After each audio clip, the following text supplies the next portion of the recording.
গার্ডের পেছন পেছন স্যুট বুট পরা একজন লোক প্রবেশ করে। সে নিজের ব্যক্তিগত কোনো পরিচয় দেয় না, কিন্তু নিজেকে ইনভিজিলেটর অর্থাৎ পরীক্ষা পরিদর্শক বলে পরিচয় করিয়ে দেয়। তার কথা শুনে বোঝা যায় যে এটি তাদের প্রথম পরীক্ষা ছিল না। এর আগেও অনেকগুলো পরীক্ষায় উত্তীর্ণ হওয়ার পর আজ তারা এসেছে চূড়ান্ত পরীক্ষা দেওয়ার জন্য, অর্থাৎ এই শেষ পরীক্ষাটিতে যারা উত্তীর্ণ হতে পারবে তারা তাদের স্বপ্নের চাকরিটি পেয়ে যাবে।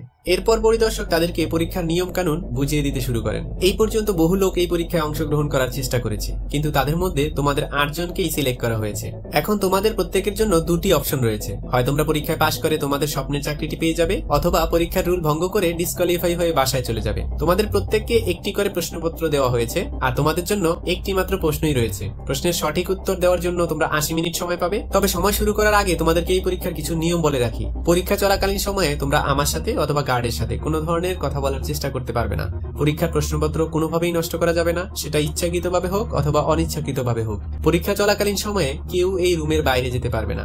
এর কোনো একটি রুল যদি তোমাদের কেউ ভঙ্গ করে তাহলে সে ডিসকোয়ালিফাই হয়ে যাবে এবং তাকে রুম থেকে বের করে দেওয়া হবে।